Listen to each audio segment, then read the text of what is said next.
Submissão cega a líderes humanos? De modo algum. Jamais.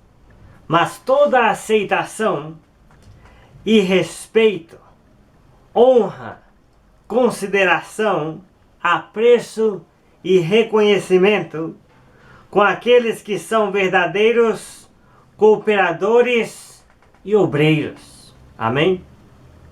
Mateus 28, 8 a 12 é a base para o equilíbrio nesta questão. Mas vocês não devem ser chamados mestres, disse Jesus. Um só é o mestre de vocês, e todos vocês são irmãos.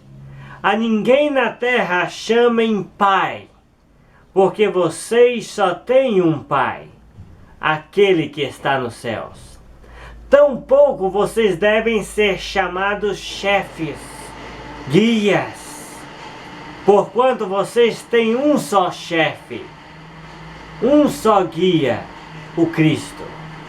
O maior entre vocês deverá ser servo, pois todo aquele que a si mesmo se exaltar será humilhado, e todo aquele que a si mesmo se humilhar será exaltado. Mateus 28, 8 a 12 é a base para o equilíbrio nesta questão. Todos os discípulos de Cristo olhamos para o Pai que está no céu, para o mestre e guia de todos, que é Cristo Jesus. Ninguém procura um título para si, e muito menos colocar um título, ou colocar um homem, ou colocar homens sujeitos às mesmas fraquezas que nós, como representantes de Deus, ou de Cristo, ou como uma ponte, ou como uma muleta, ou como uma alavanca espiritual, desenvolvendo assim uma certa idolatria por homens, que não é saudável para nenhuma das partes. Portanto, nos contentemos em sermos chamados de servos, pois de fato somos todos iguais e somos todos irmãos. E quando estivermos servindo, o ensino de Jesus também deve nos guiar para que a vaidade e o orgulho não nos leve a pensar de nós algo além do que é devido. Em Marcos 10, Jesus os chamou e disse: vocês sabem que aqueles que são considerados governantes das nações as dominam, e as pessoas importantes exercem poder sobre elas. Não será assim entre vocês. Ao contrário, quem quiser tornar-se importante entre vocês deverá ser servo, e quem quiser ser o primeiro deverá ser escravo de todos, pois nem mesmo o Filho do Homem veio para ser servido, mas para servir e dar a vida em resgate por muitos. Então, quando falamos de obreiros, quando falamos de pessoas que servem a Deus e por causa do serviço que realizam merecem nosso reconhecimento, nosso apreço e consideração, este ensino de Jesus sobre sermos nada mais do que querermos ser servos, queremos servir, deve sempre nos guiar, deve sempre ser a base para tudo que nós fizermos no reino de Deus. Lucas 12, 42 a 46 diz assim: o Senhor respondeu: quem é, pois, o mordomo fiel e sensato, a quem o seu senhor encarrega dos seus servos para lhes dar a sua porção e alimento no tempo devido? Feliz o servo a quem o seu senhor encontrar fazendo assim quando voltar. Garanto que ele o encarregará de todos os seus bens. Mas suponham que esse servo diga a si mesmo: meu senhor se demora a voltar. E então comece a bater nos servos e nas servas, a comer e a beber e a embriagar-se. O senhor daquele servo virá num dia em que ele não o espera e numa hora que não sabe, e o punirá severamente e lhe dará um lugar com os infiéis. Está vendo? Então nós devemos ser servos que cuidam de outros servos, que damos a porção, o alimento e cuidamos de tudo até o nosso Senhor voltar. E não devemos maltratar nem os servos nem as servas aos quais nós servimos, porque o Senhor vai julgar o servo. Lucas 17, 7 a 10. Qual de vós, que tendo um servo que esteja arando ou cuidando das ovelhas, lhe dirá, quando ele chegar do campo: vem agora e sente-se para comer? Ao contrário, não dirá: prepare o meu jantar, apronte-se e sirva-me enquanto eu como e bebo. Depois disso você pode comer e beber? Será que este servo, será que este senhor, na verdade, agradecerá ao servo por ter feito o que lhe foi ordenado? Assim também vocês, quando tiverem feito tudo o que vos foi ordenado, devem dizer: somos servos inúteis, apenas cumprimos o nosso dever. Então todas as instruções que você encontra contidas nos evangelhos, e que nós acabamos de ler agora, por exemplo, foram escritas entre os anos 45 a 95 depois de Cristo. Ou seja, todas essas coisas foram escritas e lidas pelos discípulos de Cristo na igreja primitiva, depois que a igreja se estabelecera e se firmara no primeiro século. Mas as palavras de Jesus, então, é que regiam os relacionamentos entre os irmãos, e essas palavras, como ditas agora, como lida pelos irmãos no primeiro século, é que regeram os relacionamentos entre os irmãos, e não criou-se no primeiro século nenhuma hierarquia não autorizada. Não havia o homem que se considerava o chefe das pessoas, o comandante, o que manda na igreja ou nos discípulos. Por causa desses ensinamentos tão claros de Jesus sobre como o discípulo, mesmo aquele que tem o melhor dom, devia se considerar, então não criou-se nenhuma hierarquia não autorizada no primeiro século. Então, de fato, a igreja que pertence a Cristo não possui uma hierarquia humana, como as denominações criadas por homens.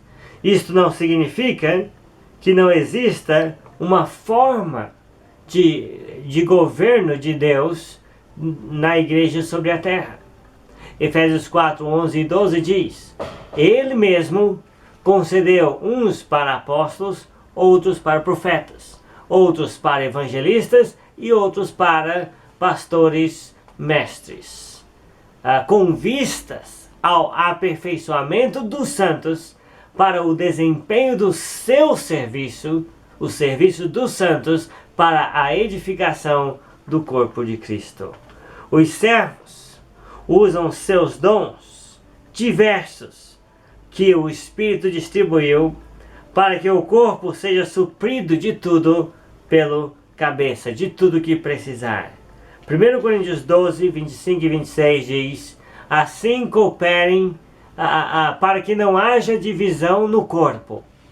Antes, pelo contrário, cooperem os membros com igual cuidado em favor uns dos outros. De modo que se um sofre, todos sofrem com ele. E se um é honrado, com ele todos se regozijam. Então os servos usam seus dons diversos para que o corpo seja suprido pelo cabeça do que precisar. Bem, mas qualquer que seja o serviço que alguém se presta a fazer voluntariamente na família de Deus, isso não faz de ninguém dono da igreja. Isso não faz de ninguém chefe. Isso não faz de ninguém comandante ou cabeça da igreja. Amém? A igreja não pertence a um homem ou a um grupo de homens, mas a igreja pertence a Jesus. E a igreja são os discípulos de Jesus. Porém, o Novo Testamento exige que façamos uma distinção justa entre bons e maus obreiros. E por isso nós queremos abordar a questão do respeito, da honra, da aceitação, do reconhecimento, da consideração, do apreço e do amor pelos que sinceramente servem a Cristo entre nós. Então eu gostaria que mais uma vez o Novo Testamento fosse a autoridade entre nós neste assunto. Ou seja, não o nosso sentimentalismo, não o nosso preconceito. A pessoa dizer, por exemplo, não, nada que o João diga vai me convencer. Não, não com esse tipo de sentimento. Vamos deixar o Novo Testamento ser a autoridade para que nós possamos entender este assunto tão importante dos servos de Cristo, diferenciando-os dos maus obreiros, que as denominações estão cheias, para que cada pessoa que chegue no corpo de Cristo possa entender que aquela pessoa que está dirigindo o cântico, que preparou a sala, que preparou o pão, que preparou o suco, que está contribuindo, que está organizando alguma coisa, que está ensinando, é apenas um bom servo de Cristo. Não é o pastor, chefe, o pastor presidente. Não quer ter título de pastor porque reconhece que esse título é um título divino no Novo Testamento dado a Jesus e a Deus Pai. Então precisamos diferenciar os bons e os maus obreiros e deixar o extremismo de lado. O extremismo precisa ser evitado entre nós, porque por causa dessas atitudes extremistas, alguns não conseguem absorver e viver felizes com a pureza da doutrina neotestamentária. Por exemplo, porque dizemos que a igreja não tem um pastor-chefe, um líder, alguém que se coloca acima da igreja, dos irmãos, para reinar como cabeça sobre o grupo dos salvos. Então, por que dizemos isso? Que não tem esse tipo de homem entre nós. Alguns acham que não temos que respeitar, amar, honrar, reconhecer e apreciar os guias com os quais Deus mesmo nos presenteia ou nos presenteou na Irmandade. Então, e eu não estou jogando indiretas para ninguém, estou falando isso com todo amor, na verdade. Então, com toda humildade, eu quero ler e explicar aos irmãos as passagens do Novo Testamento sobre o assunto. E prometo que farei o máximo para não deixar dúvidas sobre este assunto tão importante. Então eu vou mostrar simplesmente através de ler as passagens do Novo Testamento, você vai ver que realmente eu estou lendo, aquilo está escrito e não há tanto que interpretar e nem colocar coisas no texto, mas só entender o que a palavra diz, quem são, o que fazem, como eram designados, qual é a nossa atitude para com os servos de Deus. Então eu vou mostrar através das passagens que nós vamos ler, eu vou mostrar o seguinte, que submissão cega a líderes humanos jamais, de modo nenhum. A própria palavra que fala dos bons servos contrasta com esse tipo de pessoa. E submissão, acato, respeito, honra, consideração, apreço, amor e reconhecimento àqueles que entre nós servem a Cristo. Não sobre nós, eu disse. Aqueles que entre nós, uns aos outros, entre nós, servem a Cristo, que é o seu Senhor. Bem, e vamos mostrar com as mesmas passagens que falam sobre os bons servos de Deus, os maus obreiros, vamos mostrar com as mesmas passagens que Jesus é o Senhor. E quando se sugere homens que guiam outros no seu reino, com amor, com exemplo, com ensino, sempre essas mesmas pessoas vão lembrar de Jesus. Sempre Jesus vai ser lembrado com destaque, porque o guia verdadeiro de todos não sou eu, não é um presbítero bem experiente no trabalho de cuidar do rebanho. O destaque maior sempre é de Jesus, sempre é de Jesus. Então eu vou mostrar eu vou mostrar através dessas leituras do Novo Testamento. Número 1, submissão cega a líderes humanos, jamais. Número 2, submissão, acato, respeito, honra, consideração, apreço e reconhecimento àqueles que entre nós servem a Cristo, é justo e digno. E que Jesus é o Senhor. E quando mencionamos outros irmãos que ajudam a guiar outros no reino de Cristo, bom, sempre Jesus vai ser lembrado com destaque. Mesmo falando de pessoas, vamos sempre lembrar de Jesus, porque Jesus vai ser o exemplo através do qual essas pessoas vão querer guiar outros. Se o exemplo de quem quer guiar outros no reino é um pastor humano, um profeta, um homem que se diz profeta, um chefe, um líder religioso, então ele vai ter aquela maneira de guiar. Mas se o líder maior da igreja é Jesus, então o destaque é para Jesus, e através de Jesus, do exemplo dele, nós vamos pegar para ajudar outros a chegarem a ele, o próprio Cristo. Bem, então haja visto que a maioria das igrejas de Cristo, das igrejas do Senhor que são novas, que estão surgindo de casa em casa e espalhando-se pelos bairros, ainda não constituiu presbíteros, então, ou anciãos, para guiarem o rebanho naquela localidade, de acordo com o exemplo de Jesus, e nunca como chefe, manda-chuva. Então eu usarei apenas uma passagem que menciona os presbíteros diretamente, que servirá para o objetivo deste encorajamento.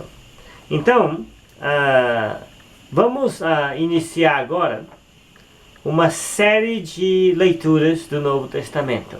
Então, se você está estudando este assunto de modo profundo e gostaria de anotar, então nós já lemos Mateus 23, 8 a 12, que é a base para tudo que nós vamos falar sobre homens que servem a Cristo, direcionando e guiando outros. Mateus 23, 8 a 12 é a base.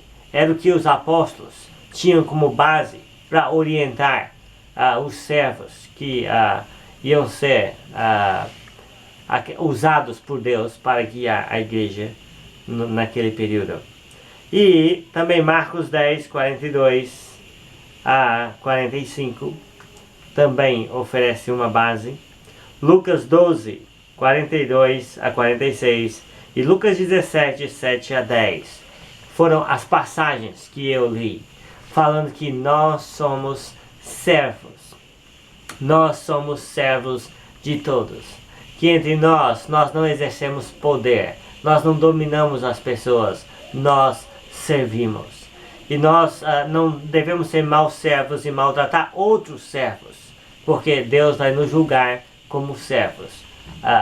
E nós não temos autoridade para maltratar ninguém. E também nós devemos nos considerar servos inúteis. Se eu faço aquilo que Deus está me pedindo, me ordenando e intensificando os seus mandamentos pelos dons que Ele me concedeu, eu não sou melhor que outro servo que faz uma função diferente. Eu devo me considerar servo inútil, porque eu faço só o que eu devia fazer. Então eu não devo me engrandecer pela posição de servo que eu tiver. Então é um risco que as pessoas correm de, no serviço a Deus, acabarem ficando orgulhosos por causa das suas realizações, que não são suas, mas de Deus através da pessoa. Então por isso que o Novo Testamento fala tanto sobre os servos, para ser um antídoto, para que não venhamos a nos orgulhar daquilo que é o nosso serviço apenas para Deus e para os irmãos. Então, olhando aqui esta passagem de João 10, Jesus disse neste capítulo: eu asseguro a vocês que aquele que não entra no aprisco das ovelhas pela porta, mas sobe por outro lugar, é ladrão e assaltante. Aquele que entra pela porta é o pastor das ovelhas. Então Jesus está falando de si mesmo. Ele é o pastor das ovelhas nesta passagem. E ele está se comparando com outros guias que não são honestos, que não são sinceros, que são do mundo e que querem tomar o lugar de Jesus na vida das pessoas. João 10, versículo 3. O porteiro abre-lhe a porta e as ovelhas ouvem a sua voz, a voz do pastor delas. Ele chama as ovelhas pelo nome e as leva para fora. Está vendo Jesus? Ele conhece as pessoas. Então, ele conhece o nome das pessoas. As pessoas não são números para ele. Cada uma é especial do jeito dela. E ele chama pelos nomes. O cuidado é pessoal. Hoje em dia, nas grandes denominações, o cuidado é terceirizado. As pessoas chamam de pastor das suas vidas homens que nem as conhecem direito, que nem sabem o nome, que sempre vão perguntar: ei, como você se chama mesmo? Porque não estão cuidando pessoalmente, a exemplo de Jesus, mas estão criando um sistema onde eles se colocam como cabeça de multidões. João 10, versículo 4. Depois de conduzir para fora todas as suas ovelhas, vai adiante delas e estas o seguem, porque conhecem a sua voz. Note bem, então Jesus vai à frente. Jesus, ele sempre deu o exemplo antes de nos ensinar. E sempre confirmou com ações mais fortes ainda, depois de ter ensinado nós. Então ele vai adiante de nós. E nós vamos seguindo quem? Seguindo Jesus. Porque nós conhecemos a voz de Jesus. Nós conhecemos os evangelhos, conhecemos o resto do Novo Testamento. Então vamos seguindo Jesus. Porque nós conhecemos a voz dele e o exemplo que ele nos dá. Bem, então, o versículo 5 diz: mas nunca seguirão um estranho. Na verdade, fugirão dele, porque não reconhecem a voz dos estranhos. Está vendo?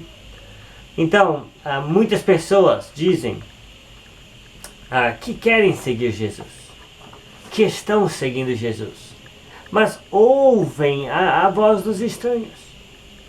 Então, as ovelhas de Jesus nunca vão seguir estranhos. Muito pelo contrário, as ovelhas de Jesus vão fugir dos estranhos. Porque aquela voz que não tem eco nos evangelhos, no resto do Novo Testamento, não devem ser seguidas, nem sequer ouvidas. Bem, então diz o texto, João 10, versículo 6, que Jesus usou essa comparação. Jesus estava comparando a si mesmo com os guias de Israel, com os guias religiosos do seu tempo. Jesus usou essa comparação, mas eles não compreenderam o que lhes estava falando. Então Jesus afirmou de novo: digo a verdade, eu sou a porta das ovelhas. Todos os que vieram antes de mim eram ladrões e assaltantes, mas as ovelhas não os ouviram. Eu sou a porta, quem entra por mim, esse será salvo, entrará e sairá e encontrará pastagem. Então a primeira comparação que